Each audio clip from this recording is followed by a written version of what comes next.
5 alasan mukallaf lebih suka Alkitab daripada kitab sendiri. Bapak Ibu Saudara, ini fakta. Dan mereka mengakui, Pak Pendeta HTD, kami itu dari bangun tidur sampai bangun tidur lagi yang kami baca itu Alkitab. Loh, kamu katanya sudah jadi mukallaf. Iya, Pak. Terus kenapa enggak kitabmu yang kamu baca? Enggak, Pak HTD, kami ini jadi mukallaf kan dalam rangka apem dan singkong. Enggak, itu bercanda aja. Jadi mukallaf suruh baca kitab mereka sendiri. Enggak, Pak. Kami tetap lebih seneng baca Alkitab. Aneh ya, dari bangun tidur sampai bangun tidur yang dibaca Alkitab. Mestinya dia dalami dong. Ya dia mestinya dia dalami kitab sendiri seperti itu ya. Tapi ternyata mereka tidak mau mendalami kitab sendiri. Malah bacanya Alkitab. Lepas dari alasan ya, tujuan mereka kan pengen ngobok-obok. 5 alasan mukallaf lebih suka baca Alkitab. Ya, 1, ragu dengan kitab mereka sendiri. Anda nggak bisa bantah. Anda itu meragukan kitabmu. Lalu saya suka nyindir, loh kamu itu ragu-ragu sama kitabmu. Lalu tujuanmu jadi mukallaf apa? Apem, Pak. Apem. Singkong, Pak. Ya. Karena Alkitab itu satu-satunya kitab suci, selalu menarik minat untuk didalami. Bahkan mengalahkan minat membaca kitab sendiri. Betul atau betul? Kamu nggak minat toh baca kitabmu? Akhirnya membuat orang bertanya-tanya, lalu alasanmu jadi mukallaf itu apa? Disuruh baca kitab. Setelah kamu jadi mukallaf nggak mau, nggak menarik, Pak. Tetap menarik Alkitab. Lalu tujuanmu jadi mukallaf apa? Sudah dibilang Pak HTD itu apem. Ya. Nomor 2, kebenaran itu hanya ada di Alkitab. Ya, karena mereka yang membaca Alkitab ya akhirnya akan menemukan sejujurnya kebenaran itu di Alkitab. Yohanes 17 ayat 17, firman-Mu adalah kebenaran. Iya, memang benar, Pak. Loh, kalau begitu ngapain kamu jadi mukallaf? Pak HTD ini gimana sih? Apem, Pak, singkong, Pak. Ya. Kebenaran itu ada di Alkitab. Yang membaca Alkitab akhirnya akan menemukan kebenaran, yaitu Yesus Kristus di dalam Alkitab itu. Nomor 3, tahu mana yang asli, tahu mana yang copy paste. Ketika Anda membaca tentang nabi-nabi Alkitab, tentang kisah nabi Alkitab, tentang mujizat-mujizat nabi di Alkitab, akhirnya Anda akan tahu, oh ternyata yang asli itu Alkitab. Ya, Anda akan tahu mana yang cuman copy paste, apalagi kalau kalian mau membandingkan dengan Alkitab bahasa Arab, wes langsung apotek tutup, nggak ada obat. Kamu hanya berani membandingkan dengan Alkitab bahasa Indonesia. Dan kitab-kitab entah berantah, coba bandingkan dengan Alkitab bahasa Arab. Kamu langsung apotek tutup yuk, langsung nggak ada obat. Karena Anda akan tahu mana sebenarnya yang asli dan mana yang copy paste. Nomor 4, Anda akan tahu nama Tuhan. Satu-satunya nama Gusti Allah itu hanya ada di Alkitab. Siapa, Pak? Isa Al-Masih, Yesus Kristus. Kalau Anda membaca Alkitab, Anda akan menemukan, oh ternyata Allah itu punya nama. Allahu Akbar. Ternyata punya nama Isa Al-Masih. Allah Ta'ala punya nama. Allah Subhanahu punya nama. Allah Azza punya nama. Allah Jalla punya nama. Allahu Ahad punya nama. Siapa namanya? Isa Al-Masih. Anda hanya akan temukan di Alkitab. Ternyata selama ini yang Anda dengar Allahu Ahad, Allahu Akbar, dan sebagainya itu ternyata punya nama dan itu hanya ada di Alkitab. Anda tidak akan menemukan di tempat lain. Nomor 5, Anda akan tahu Allah yang real, yang bisa dibuktikan, dan Allah yang fiktif. ya Anda akan tahu, oh ternyata Allah yang real ya, Isa Al-Masih itu real. Bisa dibuktikan dari dulu sebelum segala abad, sekarang sampai selama-lamanya Alfa Omega. Bisa menjadi manusia, bisa melakukan penyataan. Nggak ada ini Allah lain. Di kitab manapun nggak ada yang real, punya nama real, bisa melakukan penyataan, bisa menjadi manusia, kembali lagi sebagai Allah. Jadi kalau di situ nanti dikatakan hakim adil hari kiamat, pasti benar kan, real. Enggak fiktif, enggak ilusi. Itu yaitu alasan mengapa mukalaf lebih suka baca Alkitab.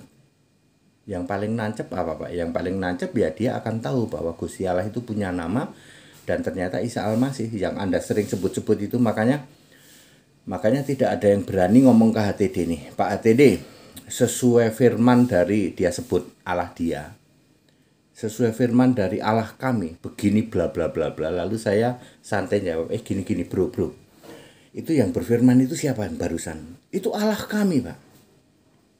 Kok sama ya sama di tempat Allah kami ya, di kekristenan ya?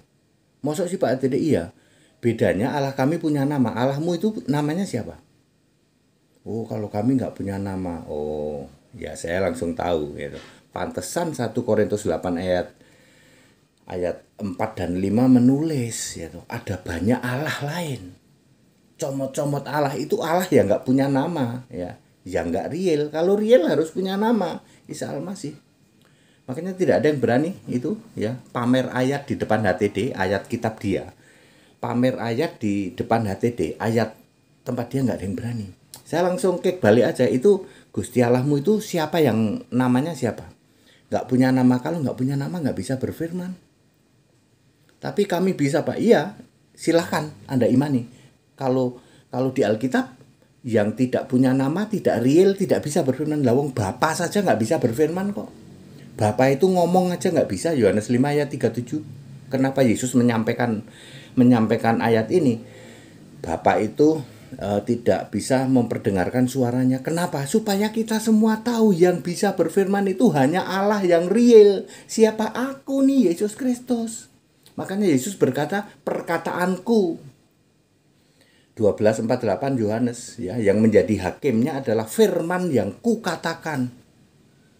Jadi yang bisa ngomong itu ya Yesus Roh Kudus di surga, Yesus Allah di surga. Tapi kalau Bapa nggak bisa. Ayat Alkitab very clear, kalau Allahmu tidak punya nama nggak bisa berfirman. Makanya tidak ada yang berani toh, yang dari pada season debat apapun, Pak ATD, Allah kami berfirman.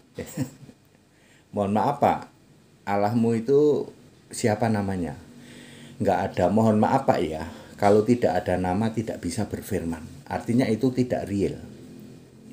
Alkitab memberi contoh, Bapa itu tidak bisa berfirman. Karena Bapa tidak real sebagai Allah. Bapa itu kiasan Yesus Allah. Yang real itu Yesus Allahnya. Bapa itu kiasannya.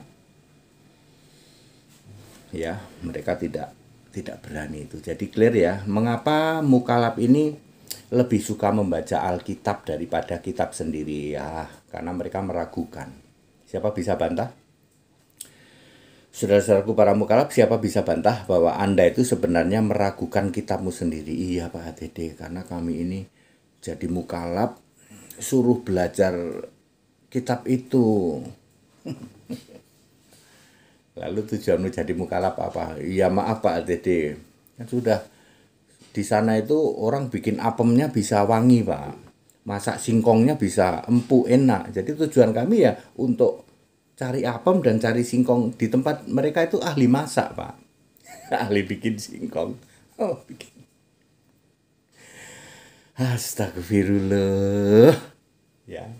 Ini saya belum bicara sebenarnya, Anda kasihan ya. Para mukalaf ini kasihan sebenarnya, lebih terpuruk bukannya lebih baik. Ya. Ya. Ya, tapi ya itu kan kehendak bebas manusia ya. Ada jalan yang benar, yang Alkitabiah itu kan benar tuh. Atau Anda menyangka jalanmu lurus tapi ujungnya maut. Ya silahkan, itu kehendak bebasmu ya. Kalau nggak ada yang gitu, nanti waktu perang Harmagedon nggak cukup kuotanya ya. Jadi biarin saja ya. Mereka meragukan kitabnya sendiri, mereka tidak mendapatkan kebenaran di sana, lalu dia cari-cari di sini di Alkitab ya. Dia bisa tahu di Alkitab ternyata Allah itu harus punya nama, dan ternyata yang membedakan dia dengan kekristenan hanya soal Allah yang punya nama. Sebenarnya intinya itu. Kalau dia Allahnya juga nama Isa Al-Masih sudah sama dengan apa? Sama dengan Kristen Arab, udah sama.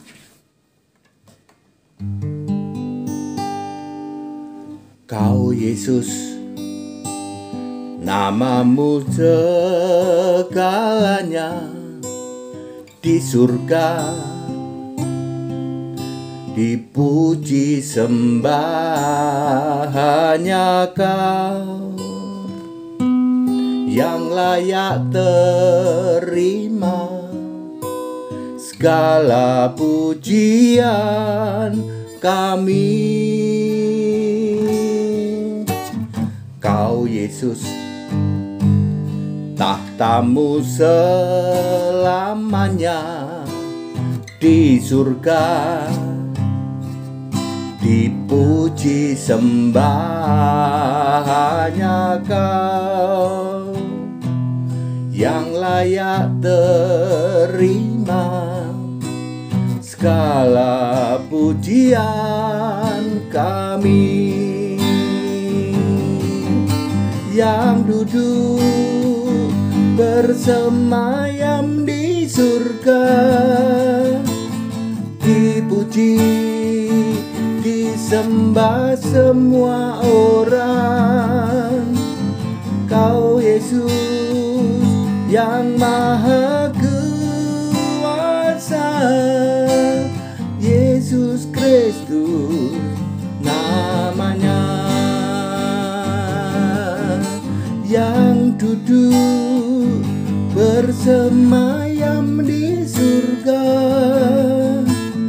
dipuji disembah semua orang. Tuhan selama-lamanya,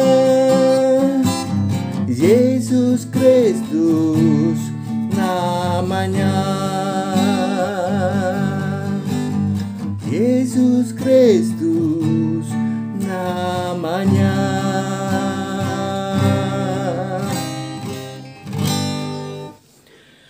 Kita Indonesia, kita Pancasila ya. Kalau sama HTD seperti itu, nancep, makjelep, apotek tutup. Siapa bisa bantah? Kenapa kamu lebih suka membaca Alkitab daripada kitabmu sendiri?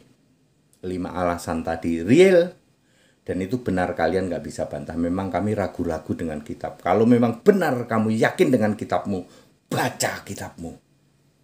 Ya, karena kalian ragu-ragu yang diobok-obok Alkitab. Ya. Ketemu sama HTD, dikek balik, ya, apotek tutup nggak ada obat. Ya, Bapak Ibu Saudara, pelan tapi pasti, karena Yesaya 21 ayat 16, kemuliaan Kedar akan habis.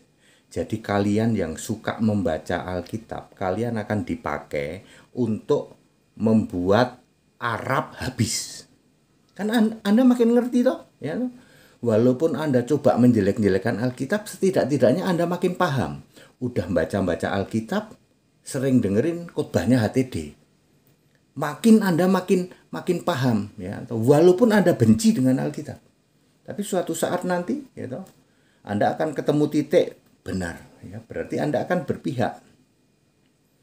Karena Yesaya 21:16 sudah nulis kemuliaan Kedar akan habis. Meskipun kamu men-setting dengan kemampuanmu, ya toh, membuat setting, ya toh, membuat blow up berita-berita di blow up, ya toh, tetap saja yang akan habis itu Kedar Arab. Gak mungkin Kristen habis. Ayat Alkitab Yesaya 21:16 pasti digenapi, betul, itu nubuatan pasti digenapi. Kalian nanti akan berpihak, yaitu keturunanmu akan berpihak ke Roma. Sudah ditulis di Alkitab di situ kok, ya. Babel besar nanti, ya, Wahyu 17 ayat 5.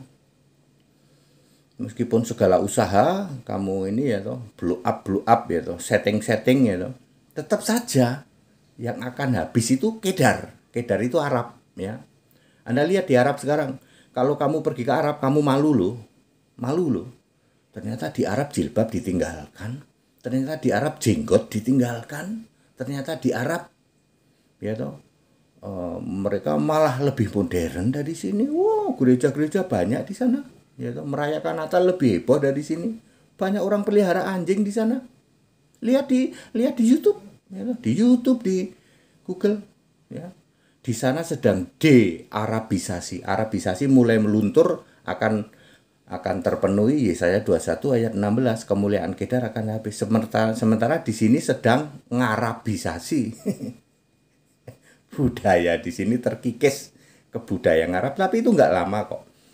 Dipicu oleh kalian yang suka membaca Alkitab, walaupun kamu pelintir-pelintir Alkitab itu jelek, palsu, dan lain sebagainya, itu pendengar ngerti nggak? HTD juga, mereka dengerin khotbahnya HTD, berarti mukalaf itu cuman melintir-melintir tuh. HTD itu murni konsekuen Alkitabiah. Ya, mereka tahu juga, ya. Very very clear. That it, segala hormat kemuliaan untuk Yesus Kristus, kita Indonesia, kita Pancasila. Wes, bro. Kalau kamu betul-betul mukalaf murni, ya, bukan mukalaf untuk apem, ya, untuk apem atau untuk singkong, baca kitabmu dan stop ngobok-obok ayat Alkitab. Berani? Karena kamu akan dipermalukan. Ya, mereka dengar tayangan HTD kok. Iya bener ya Pak ya. Nah, udah gitu kalian gagal paham lagi ngobok-obok Alkitab, ya. Ya, kalau memang kamu mukalafmu bener, ya, baca kitabmu sendiri, ya, supaya apa? Supaya Anda jadi pemicu, biarin Harmagedon terjadi tahun 4930, jangan kamu percepat. Kalau kamu makin ngobok-obok Alkitab, justru banyak orang makin disadarkan Alkitab itu bener. Ya, kamu pikir kamu jadi pahlawan gitu. Wah, kita jelek-jelekin Alkitab. Belgedes itu justru mereka ngertinya, berarti Alkitab itu bener ya. Karena dia bisa bandingkan dengan tayangan HTD. HTD itu orangnya tulus, murni, konsekuen. Gitu ya. Kita Indonesia, kita Pancasila ya, toleransi aja. Wis dalemi kitabmu sendiri. That it, segala hormat kemuliaan untuk Yesus Kristus. Haleluya. Amin.